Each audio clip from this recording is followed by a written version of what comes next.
Hello! Sveiciens jums visiem! Tā esmu šeit Regīna. Un šis ir kārtējais sarunas ar eņģeļiem ieraksts. Kāda laba laiciņu ieraksts nav bijuši, bet esmu veiksmīgi publicējusi 44 dienas, gandrīz katru dienu. Pēc kārtas kārtiņas, jā, pamanījāt. Daļa no jums zinu, ka pavisam noteikti pamanīja. Manīju arī to, ka sarunas ar eņģeļiem lapas sekotāju pulciņš pavairojās šajā laikā.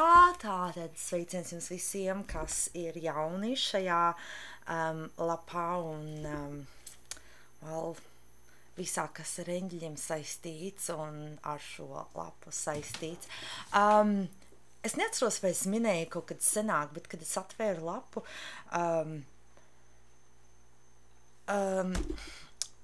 tai sarunas ar eņģeļiem lapai, tagad es atkal vairs neatceros, jo šī ir tāda spontāna ideja, man pašlaik par to jums pastāstīt, bet viņa neskaitās oficiālā lapa kaut kādā tādā ziņā, ka es gribēju viņu tādu radīt, tādu, cik vien oficiāli viņu var, bet cik es sapratu pēc tā, ko man draugos prasīja, lai to radītu, tad ir jābūt tai oficiāli reģistrētai vai kā biznesam un Latvijā un tā kā man tas viss tā nav kā lielais baigais biznes, tad es nevarēju šo lapu reģistrēt tik oficiāli un pilnā apmērā, kā es gribēju.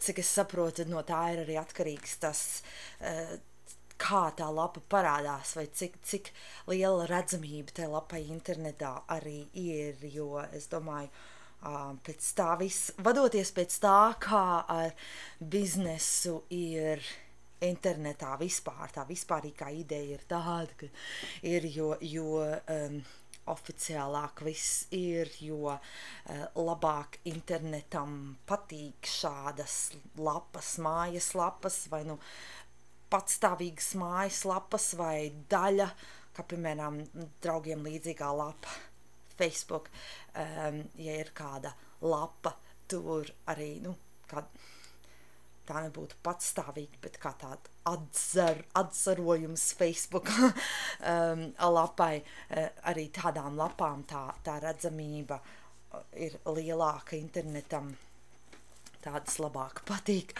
nekā tādas, kas ir tikai, netik 100% oficiāls un tā. Lūk, tās tāda tehniskā atkāpe šai visā ir, bet pie eņģeļiem. Pirmkārt, es gribētu zināt, kā jums visiem pa šo laiku gājis ir, un gribu teikt paldies visiem tiem, kas dalījās ar kārtiņām, ar ikdienas kārtiņām, kas ieteica to citiem, saviem draugiem, draugu draugiem, un tiem visiem jums, kas komentēja, šīs kārtiņas. Es neesmu 100% pārtraukusi šo kārtiņu publicēšanu, bet es tagad pievēršos arī angliskajām, visam, ko es angļu valodā daru un gribu uzsākt un esmu uzsākusi to procesu, ka arī par 44 dienām pēc kārtas katru dienu publicēt un tajā man vairāk enerģijas aiziet un laika, bet tik laikam es atkal publicēšu kārtiņas, un es domāju, ar laiku tas arī ieiesies, ka būs viss tā daudz regulārāk, bet man jāteic, man patikās. Tiek skaidri pirmās 20 dienas bija tā, ka sanāca, kādas dienas bija, kad nenopublicēju, bet tuvojās 20 dienām, man liekas, pie 18. 19. dienas. Un bija tā, ka es mēģināju publicēt tā, ka vakaros, katru vakaru, jo tas ir rīts Latvijā, ka es nevarēju gulēt aiziet, ja es nebiju nopublicējis kārtiņu. Un bija pat tā, ka es jau gulēt biju aizgājis, un pēkšņi es atceros, es aizmirsu kārtiņu izvilkt un ielikt lapā, un es celos augšā un taisīju datoru vaļā un liku kārtiņu un vilku kārtiņu un tā. Tāds interesants process. Ja jums kādreiz ir kaut kas tāds, ko jūs gribat izmainīt kaut kādus paradumus, ieradumus vai kā, varu tikai ieteikt. 20 dienas apmēram. Es esmu dzirdējis, ka tā cilvēki saka arī, ka 21 diena ir tā oficiāli, kas ir tāda nosacīta tam, lai ka kaut kas ir jādara 21 dienu, tas minimālais laiks 21 dienu, lai izmainītu kaut kādus paradumus vai uzsākt kaut ko jaunu, un tas tā ieietos kā paradums, un 40 dienas ir tas laiks, kad tas ieietās jau tā vairāk, tā kā ikdiena. Var teikt, ka šajā eksperimentā manā ar kārtiņām tā arī bija. Izmēģiniet, ja jums kaut kas tāds ir. Mums šodien sākas Merkurja retrogrāds atkal, un tas turpināsies līdz 5. līdz 9. oktobrim. Piemirsu datumus, bet nākošajā ierakstā pateikšu kādam tieši, bet kā ziniet, Merkurja retrogrāds ir tas laiks, lai atskatītos uz jau paveikto, lai atskatītos uz notiekošo, lai izvērtētu, ko paturēt, kam ļaut iet. Un te mēs esam, Merkurja retrogrāds ir septembra beigas, tuvojas atkal gada beigas, Ziemassvētki. Un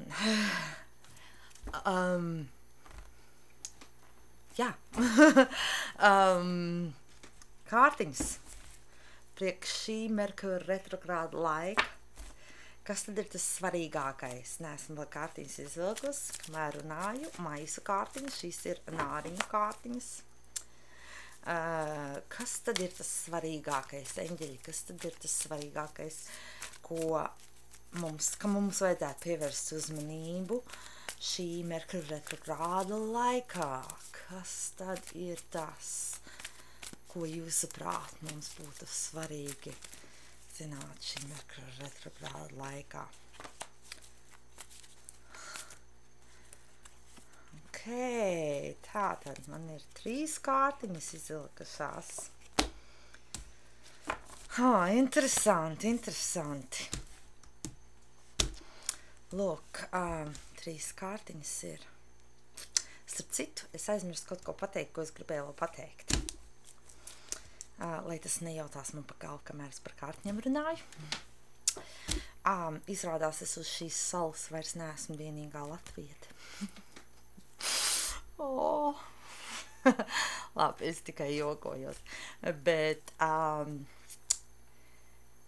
es pirms dažām dienām pagājušajā nedēļā, patiesībā pirms nedēļas, satikos ar vēl vienu uz salas esošu latviešu meiteni, kura mani uzmeklēja, un viņa jau šeit ir vairākus mēnešus, un tā interesanti bija pabūt, mēs aizgājām pastaigā pie jūras un papeldējām, un tā interesanti bija, ka,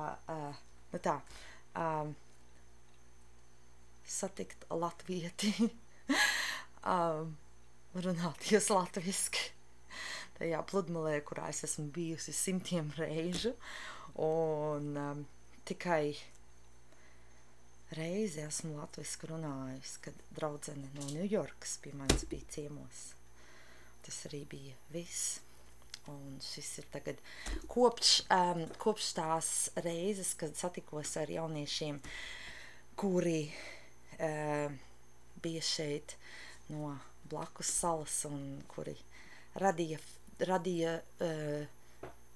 šo Living Aloha raidījumus un intervija. Kopš tās reizes šī bija pirmā reize, kad es vēl kādu latvietu satiku uz salas. Tā interesanti. Kas to zina? Varbūt, kad sanāk kādu video ierakstīt mums kopā. Anyhow, lūk, tātad šīs ir kārtiņas, un teikšu, ka tās tādas ļoti tādas spēcinošas kārtiņas un tādas iedvesmojošas kārtiņas. Lūk, šeit ir viņas, šīs kārtiņas, šeit ir šīs kārtiņas. Teikšu, runāšu par viņām tādā kārtībā, kā izvilkās viņas. Tātad pirmā kārtiņa. Interesanti tas, ka šī kārtiņa izvilkās, jo Merkūra retrogrāds, kā vienmēr es saku, ir tas laiks, lai atskatītos uz kaut ko un lai it kā neuzsākt kaut ko jaunu, bet šī kārtiņa saka, šis ir perfekts laiks tam, lai dotos kaut kam jaunā un šeit. Okay. Okay. Sveicins jums no Billy. Liekas, viņš sen nav video ierakstā bijis. Viņš tikko iekšā ienāca. Okay, tātad šī kārtiņa saka, kā teica, šis ir perfekts laiks tam, lai dotos kaut kam jaunā, bet ne tikai kaut kam, es tā teicu, kaut kam jaunā, bet lai dotos, lai uzsāktu kaut ko tādu, kas liek mūsu sirdī dziedāt. Un šeit, labi, te nav teikt sirdī dziedāt, bet šeit ir teikts heart's desire, nu tas tajā, ko sirds vēlas. Un minēšu uzreiz otro kārtiņu šeit. Otrā kārtiņa saka sapņo lielus sapņus. Un šo kārtiņu eņģeļi saka, ļauj iet tādām mazām domām par sevi, tādām zemām domām par sevi.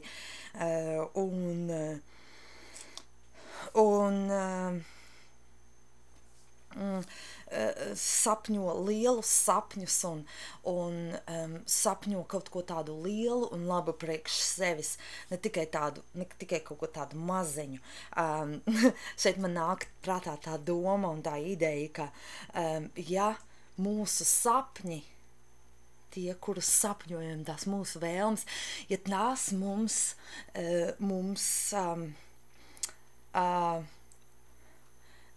neliek justies tādiem, nedrošiem, vai tādiem, kad, es nezinu, kā tas vispār var piepildīties. Ja mums tie mūsu sapņi nedod to tādu sajūtu, kad, es nezinu, kā tas vispār varētu notikt, un wow, šitas gan ir liels sapnis, un tā, ja mūsu sapnis nedod mums tādu sajūtu, tad tas mūsu sapnis nav pietiekoši augsts, liels priekš mums, ka sapnim vajadzētu būt tādam, kas it kā mums liek just tādu varbūt nedrošību, bailes vai to tādu neziņu it kā, bet nevis tādā negatīvā, bet tādā pozitīvā nozīmē. Man gribas salīdzināt to ar man liekas, es esmu minējuši šo salīdzinājumu jau iepriekš to, kad mākslinieki izjūt uz skatuves, tādi, nezinu, aktieri, mūziķi, kādi citi, kas iet uz skatuves, ka parasti ir tad it kā tāds satraukums, bet tas ir tāds pozitīvs satraukums, jo parasti, kad iziet uz skatuves, tad viss, un kad iesāk darīt to, kas kuram ir tas darāmais, vai runāšana, vai dziedāšana, vai tēlošana, vai kā, tad viss kaut kā tā aiziet, un tas satraukums it kā pat palīdz. Daudz cilvēki ir arī teikuši to, ka tas satraukums it kā palīdz labāk darīt, labāk izdarīt, labāk pateikt, labāk pasniegt to domu, to ideju, to mākslu. Un tieši tāpat ir arī ar tiem sapņiem un ar darīt to, kas liek sirdī dziedāt un domāt par to, ko mēs gribam. Un darīt visu, ko vien varam, vaicāt eņģeļiem pēc palīdzības, kāds tad ir tas nākošais solis, kurus spērt tajā virzienā. Trešā kārtiņa, kas izvilkās, ir šāda. Un interesanti, šīs divas kā iet tā ļoti kopā viena ar otru, un trešā arī iet, bet un šīs divas ir tādā zilā nokrāsā, un šī ir tāda rozā. Trešā kārtiņa saka rītā teicieni, afirmācijas. Tā ziņa ar šo kārtiņu, ar šo trešo kārtiņu ir tāda, ka teikt katru rītu. Mēs jau paši esam runājuši arī kad tieši vairāk un varbūt citā veidā.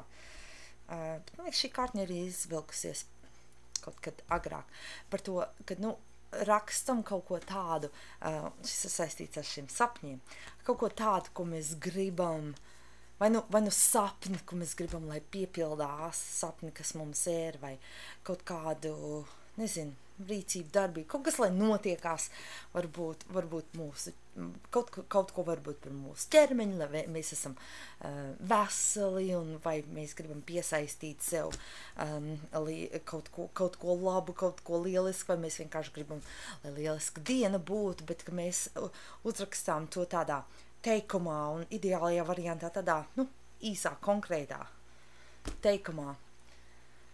Tā it kā tas jau būtu noticis. Varbūt pat sākam to teikumu ar, paldies, ka tas un tas un tas notikās, vai esmu pateicīga, ka tas un tas notikās, vai kaut ko tādu. Un ka mēs katru rītu uzsākam, tam nevajag būt kaut kam vienam tikai, bet tas varbūt arī kaut kas tāds, vairākas lietas, vairāki notikumi, vairāki teikumi, un ka mēs katru rītu sākam vai domās vai skaļi pasakot šos apstiprinājumus par to, ko mēs vēlamies, kas lai notiek, un tā it kā tas būtu jau noticis. Un tā pozitīvi uzsākam dienu, tā it kā tāda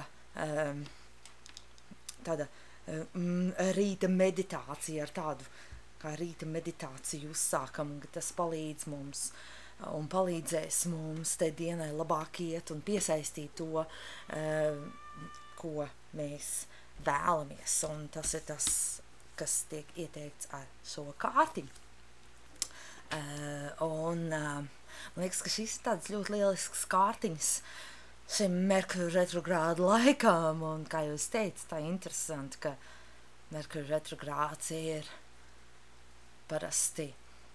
nāk parasti ar to ideju, lai mēs it kā izskatītu, izvērtētu to savu dzīvi un it kā neko jaunu neuzsāktu, ka šis nav tāds labs laiks tam, lai uzsāk kaut ko jaunu, bet šīs kārtiņas izsaka pievērsties sapņiem un savām vēlmēm un vēlmju piepildēji. Tā laikam tu saka. Un tāpat laikā, runājot par to atskatīšanos pagātnē vai izvērtēšanu, šis varētu būt arī tas laiks tieši konkrēti pievērsties tam, varētu būt, ka ir labs laiks. Nevis varētu būt, bet ar šīm kārtiņām tas tā tiek arī, uz to tas tiek arī rādīts, ka šī Merkura retrogrāda laika izvērtēšana ir būtu laba tieši mūsu sapņu sakarā. Lūk, šis ir kārtiņas šai reizei, tieši konkrēti Merkura retrogrāda laikam, un es domāju, to arī šīs dienas ierakstu beigšu. Lai jums visiem jauks septembris. Sveicinu jums visiem dzimšanas un vārdu dienās un visos citos svētkos. Un, jā, izsakiet savas domas, savu piedzīvoto, idejas, kaut ko, kas saistīts ar sapņiem vai kas nāk mums prātā šī ieraksta klausīšanās, skatīšanās sakarā. Man vienmēr patīk saņemt dažādus ieteikumus vai komentārus vai visu ko tādu. Un tiekamies atkal nākošajā ierakstā, lai jums jaukā dieniņā. Atā!